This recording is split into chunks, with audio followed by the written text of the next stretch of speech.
Hello everyone and welcome to Windchill Studio 11 Advanced 2 training. I am Miia from ADSOTECH, your Windchill partner in the Nordics, and I'm here to guide you through our 3 training packages, Basic, Advanced 1 and 2. These packages are designed for new Windchill users with a developer license. We are now in the Advanced 2 training package, which includes cell-based mapping, conditions, long texts, and making scripts available for the runner users. This is the fourth and final part of that package, concentrating on how to hand scripts over to runner users. Let's dive in. There are 2 alternative ways to run a script, with the Studio application or directly from Excel using the Windchill add-in.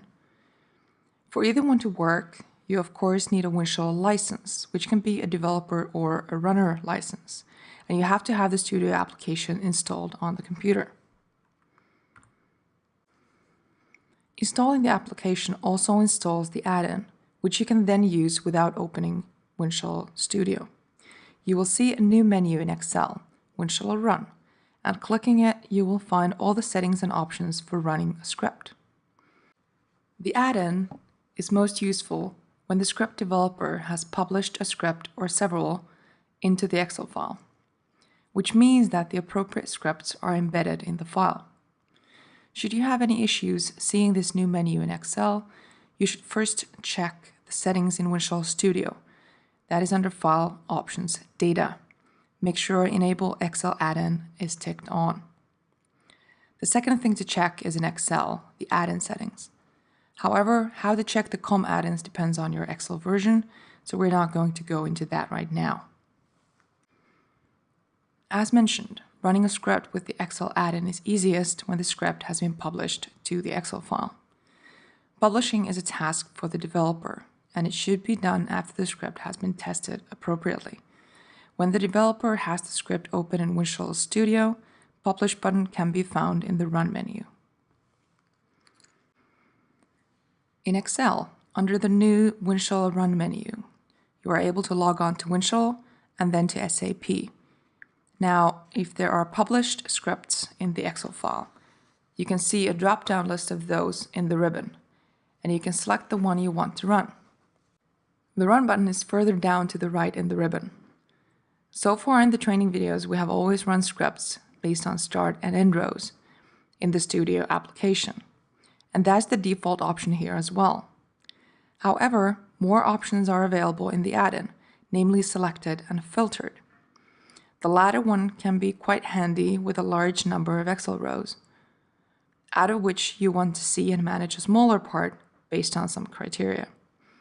Using filters in Excel and then selecting filtered instead of specified rows in the Windchill menu, your script will only run for the rows that are visible on the sheet. If you only want to run very few individual rows from a huge bunch, your best option is probably selected.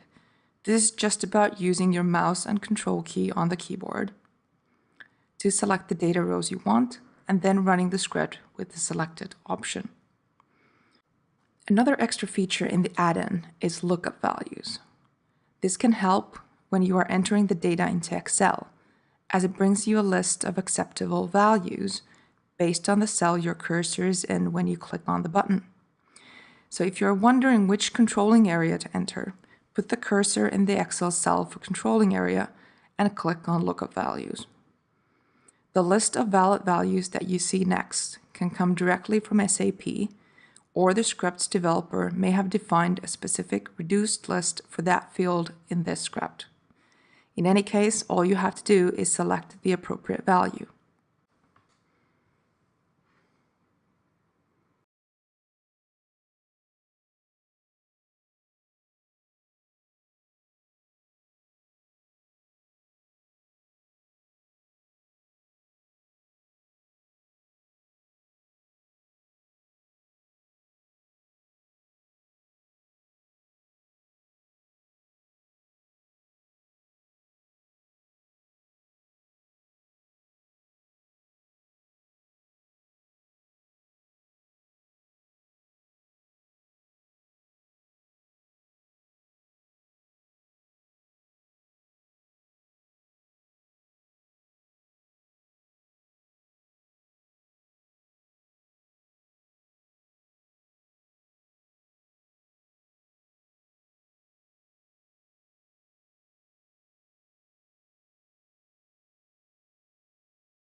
That concludes the final part of our Advanced 2 package for Visual Studio 11.